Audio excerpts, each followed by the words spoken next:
Trauma, change, and disillusionment. In this video, I want to look at the process of disillusionment. And we begin with the one, with the whole, with the sphere, with the unconscious.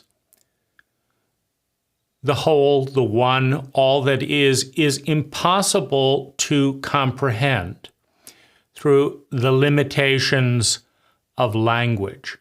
And so what language does, and has done throughout human history, is create a story. Create a story with words that divides the one into duality, and then into many, and then organizes the potentially infinite amount of data that can be generated out of polarity into groups, into paradigms, into ideas, and into systems that largely correspond with our experience of reality. Now, it's important to understand that the one can be refracted into an infinite number of distinctions, right? Language is but one of an infinite number of systems for consciously perceiving the world. And as a little thought experiment, try and think a single thought without words. A single thought, any thought at all, as a doorway to awareness without any words. And it becomes clear that all mental consciousness, all awareness of awareness occurs through the lens of language. And language is just a system of refracting the one into distinctions, right? So here's one language, here's another language, right? Let's break it up this way, right? Or let's break it up this way, right? Any which way we want. We can do duality, polarity in any number of different ways. It's all made up. Now, the thing is that, whether it's a square or a triangle or a dodecahedron, whether reality is refracted into 1,000 pieces or 60,000 pieces, the language highlights parts of reality and leaves blind spots, right? The blind spots are the large amounts of space that are always bigger than the dots, than the lines, than the distinctions, than the words that pretend to hold reality, right? Between this line is space and space and space. And the space is always bigger. The unknown is always bigger than the known. The space is always bigger than the particle. The universe, as we think of it, is 99% space, right? The gap between two words, the gap between two people, the gap between two ideas is bigger than either of the ideas or both of the ideas combined. The gap between a proton and an electron is enormous. And what we do, right, is first of all, understanding that the known is 99% smaller than the unknown. We have this relationship between self known, ego known, and other unknown. What we know and what we don't know. And what we know is so small, it's fragile in the face of the unknown. And so we cling to what we know, we cling to our ideas, we cling to our beliefs, to our dogmas, to our systems, to our structures, as a protection, as a veil between us and the totality of what is. And so, you can think of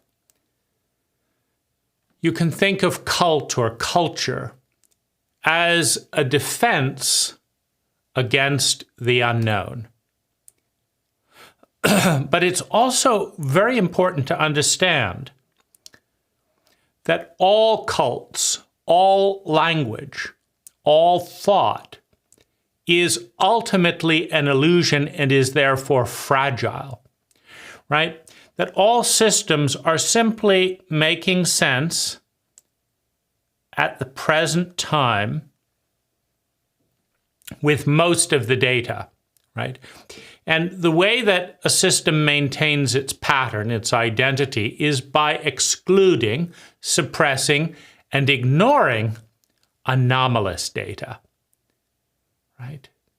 When you say, I am a democracy, I believe in democracy, democracy is good, you have to ignore all of the data that is dissonant with that idea. Otherwise, it collapses, right? Because if you look at all the data that undermines one's position, then it becomes uncertain, right? Any position becomes fragile if we look closely enough at the anomalous data.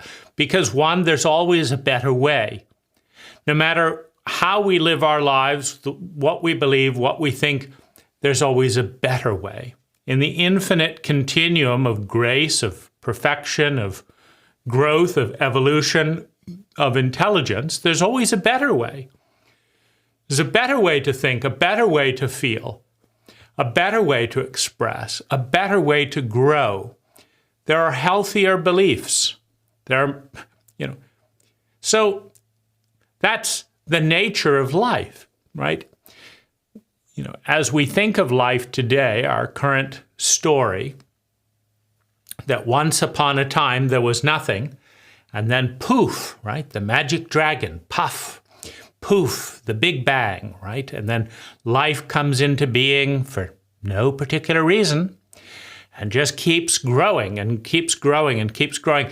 If at any point, right, in the last tens of billions of years, life had said, that's enough, right? That's it. That's all there is. Right? That would be the end of growth, the end of the breath cycle, of the cycle of life, right? Whether it's the movements of an atom, the proton, electron, or the breathing in and the breathing out. Life is a cycle that has been spawning other cycles, giving birth to more and more complex cycles. And life doesn't care about the small ideas we superimpose on that complex, multidimensional reality that keeps growing bigger. It just keeps expanding. And as life expands and as life rotates, as life goes through its full cycle, right, 99.9% of all anything, of all form, radically changes or ceases to exist and is recycled into a new, more intelligent, more complex form. And so evolution happens. Now, when we are traumatized, meaning when we are very small, when we are young, and we collide with sociopathic elements in the world around us that are very big, when a pinball collides with a bowling ball, it is deflected in a world-shattering experience, in a traumatic event. The pinball is going along with its belief in the world, and it meets a wall or a bowling ball going in another direction. and its belief is shattered, its trajectory is shattered, its pattern is shattered. It may even change its form. If it's a pinball that hits an object with strong enough force, it may flatten. It may become a blob. Right? If in a large atomic collider, right? It may change its molecular shape. But in that moment, the I that identifies, that holds to the pattern of thinking, feeling, speaking, doing, and being that was the pattern is shattered, is violated, is sent in a completely new orbit, a new trajectory. And when this is not integrated, when this is not understood, when the I experiences the edge of death, the edge of disillusion, the I responds by seeking and clinging to something that is solid. It seeks medicine. It seeks an antidote to chaos, to terror, to overwhelm, to the unknown. It seeks the promise of certainty, the promise of stability, which does not exist in reality, but does exist to varying degrees, and is politically offered, right? A traumatized ego will do anything to avoid re-traumatization, which is processed by the I as the point of non-existence. Right? When the pinball collides with the bowling ball and is shattered, is sent flying unexpectedly into the unknown, the I is faced with the fear of death, with the reality of vast, unpredictable changes, with the fear of the unknown, and with a completely new pattern of thinking, feeling, speaking, doing, and being that is shaped by the traumatic event. It can become so tightly shaped that PTSD, the identification, the clinging to the last memory, to the moment of the traumatic event that is relived over and over and over again, is the only thing stable, the only thing the ego, the I, could hang on to at that moment of impact. Right? When it was just about to lose itself, the event happened. And the event feels like something stable to the I, to the ego. So it clings on for dear life and defines itself as the traumatic event, which it reassembles, remembers, relives over and over again to hold on to something that feels stable, familiar, safe in its reliability. And if you can offer such an ego the promise of eternity, the promise of absolute truth, the promise of absolute power, the promise of the way, not one of many ways that could change and will continue to evolve, but this is the one true way, the one true God, the one true way to live, the only effective technique. What a respite, I can finally relax amongst hundreds, thousands, perhaps millions of people that all subscribe to dogma. Now, this is, of course, the antithesis of history, right? History tells us there have been more than 10,000 languages, 10,000 cults, cultures,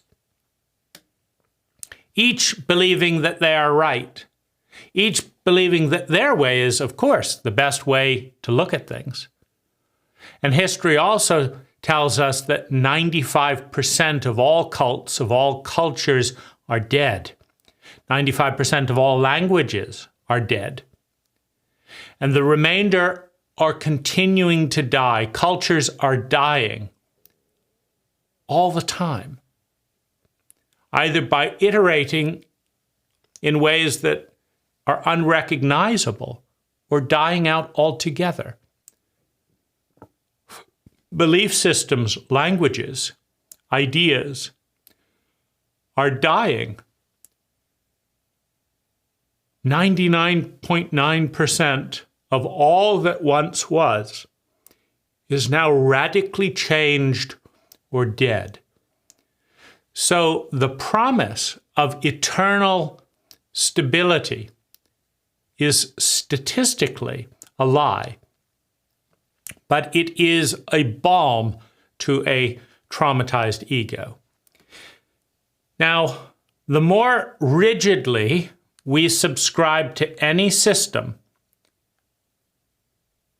the more dogmatically, the more violently, we must suppress the anomalous data that undermines the system. Right? If you want to believe in a simple reality where my country is a good country, well, let's define good. Well, we're democratic. Okay, let's define we are democratic. We support democracy. Well, who's the we, right? Well, what about the CIA activity that has undermined dozens of democracies and provided weaponry to militant groups? See, that data doesn't fit the simple narrative, and so it must be suppressed if one is to restore a sense of simple illusion. You have to suppress that data. Now, what happens with disillusionment is that the anomalous data that underlies every thought, every dogma, every cult, every system, every culture, every identity, the shadow is the anomalous data. The light shadow, the dark shadow. Like if you say, human beings are not trustworthy. If you hold that as a simple system, as an absolute, you have to suppress all the data points that show the opposite. What about this person that did this kind thing? What about that person who was incredibly trustworthy? What about that person who risked their life for the community? The same is true in reverse. If you hold it that human beings are divine creatures, right? That, gods, deities, unconditionally loving. You can hold that, but if you hold it as an absolute, you have to suppress the history of war. You have to suppress the betrayal. You have to repress and deny the statistical incidence of incest, or the 5% of priests who sexually molest children. Right? It doesn't fit, right? It doesn't matter what your dogma is, what your identity is. There is a shadow side of anomalous data. Right? We're all alone in the universe, except there are these recurring events that take place over thousands and thousands of years, where, it seems like the old glyphs, right? Pictures of UFOs. This person saw something. Right? Well, you have to repress that data because the dogma, the line that we're drawing, that we're founding this structure upon, is saying we are alone. Or similarly, we're the most evolved in the universe, right? Well, how come we keep encountering these things that can do things we can't do? Right? It's frustrating. Science is a good thing, right? But what about this scientist and that scientist? And what about the politics over here? Right? That this seemed like it had more scientific merit, but that one got the Nobel Prize, right? Anomalous data, right? So it's important to understand that there is anomalous data that runs counter to every thought, every system, every culture, every identity. There is data that does not support any either-or statement. This is a good person. There's data that doesn't support that. This is a bad person. There's data that doesn't support that. This is a good country. This is the way to do things. There is data that doesn't support that. And so the only way that we can grapple with our overwhelming encounter with the other, with the unknown, with reality, with ourselves, there's no clear line between the pattern, the identity, the pattern of thinking, feeling, speaking, doing, and being that is us, the I, and everything else. There's no clear line, right? You go back to your great-great-great-grandparents and delete your great-great-great-grandmother, and you cease to exist. And so you realize your line, your connectivity is thick throughout the entire intergenerational flow of your ancestry. And there's no clear line between the human animal and other ancestral animals. There's no clear line between mammals and slime. You can make lines with words, but every single moment today can be traced all the way back to the Big Bang with total continuity. In the same way that deleting one grandparent 3,000 generations back terminates your existence and every one of your ancestors that came after that, there's no moment in the entire history of time, right? Since the Big Bang spread out to be the universe it is today,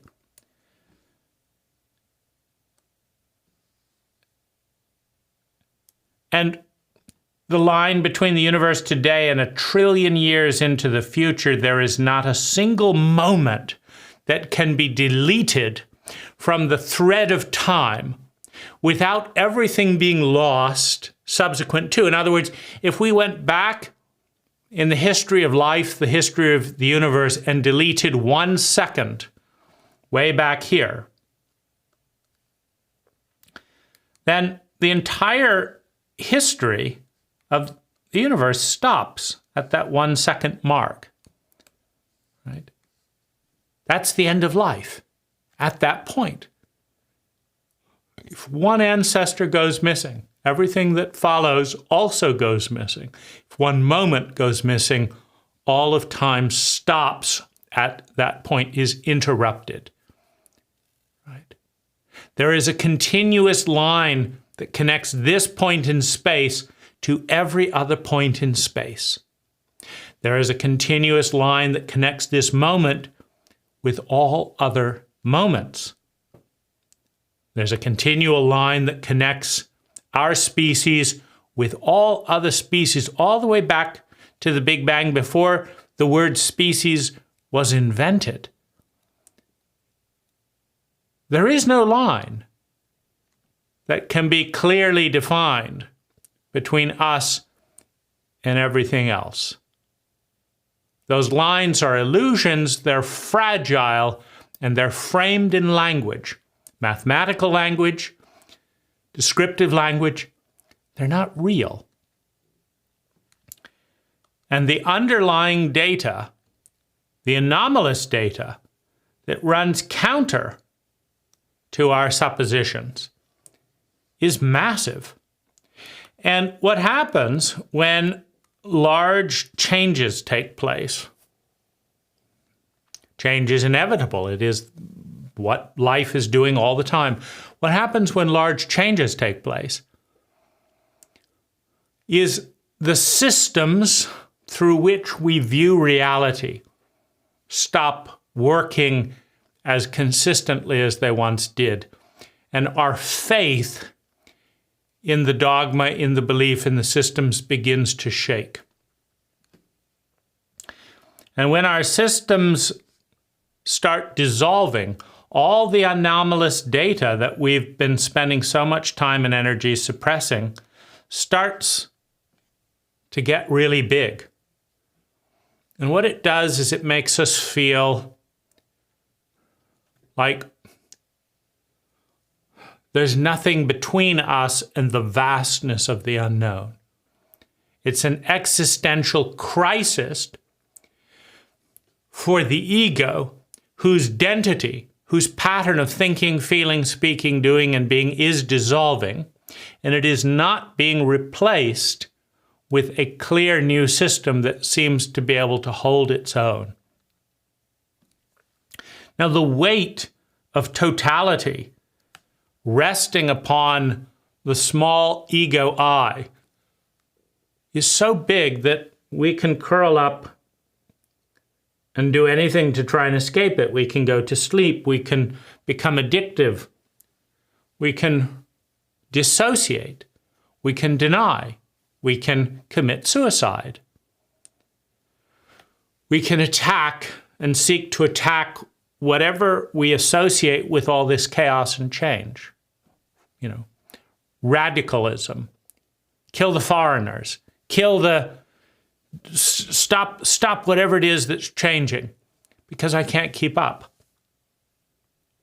This is the horror, the dread, the terror of the I that can't keep up, that can't formulate a new system in a cult that bred for conformity rather than creativity and originality, right? When a cult breeds for conformity, you get the Irish potato famine. Everyone plants potatoes, right? So when a blight that kills potatoes enters the landscape, everyone starves, right? You don't have, 1% of us grew potatoes, and 1% of us grew broccoli, and 1% of us grew corn, and 1% of us grew tomatoes. And so there's a potato blight, right? That's a cult of individuality, of uniqueness and creativity. Cults that prioritize normalcy, conformity, right, are vulnerable when anomalous data that undermines a cult's identity or foundation presents itself, and we are disillusioned with the promise that this is the way the world works. We are disillusioned, and we must come up with what to do. How do we respond with a reality that is so big? We can't digest it directly. We need a new model. But we weren't given the science, the technology, the skill, the habit, the training to develop new models. We were given the training to turn a blind eye, to just conform and follow the system and tune everything else out. But as the noise gets louder and louder, as change rumbles through and threatens the system, how do we respond? This is the crisis of a rapidly changing and evolving world. And it is a crisis that conforming cults cannot weather, right? 99.9% of all cults, of all cultures, are now dead with their languages and their belief systems. The cults that survive iterate and also develop creative collaboration, creative both and perspectives, and are comfortable with a certain amount of chaos. Highly traumatized cults will do anything to avoid chaos, including suicide. You will watch cults that have a primary loyalty to their fear of the unknown willingly go to their death rather than confront the anomalous data that undermines their existence.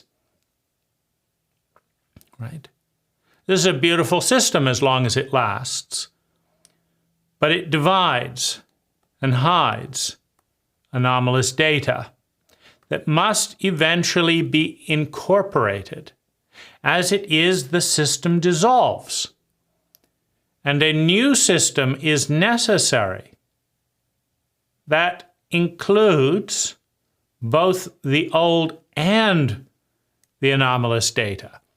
And that new system must be more complex, must be more real, must be more nuanced than the old system. Or it must be able and willing to embrace more paradox than the old system, or it cannot establish itself. Clear, black and white, either or, can only at most account for half of reality. No matter which way you slice your polarity, right? You can slice it that way, you can slice it that way, right? It doesn't matter which way you slice reality. In an either-or paradigm, your model of reality can only deal with half of who you are and half of what is. Right? But that puts you at war with half of who you are and half of what is. We need models that integrate all of what is, that do not suppress and deny the endless amounts of anomalous data that threaten and undermine any rigid system. Right? We are disillusioned when large patterns of energy that do not fit into our models collide and wake us from the dream of sleep that obscured so much of reality.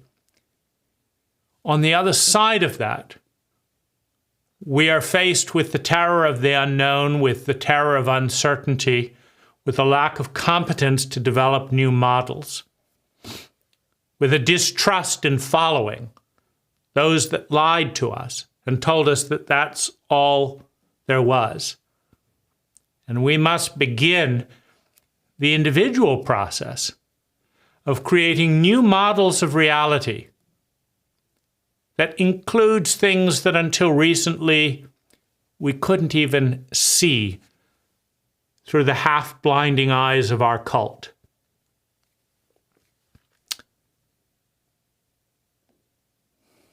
It's a journey. It's a challenge. Some will die. Some will go insane. Some will retreat into depression. Some will retreat into denial, right? Some will try and find another group to belong to. Tell me what to do and I'll belong to you.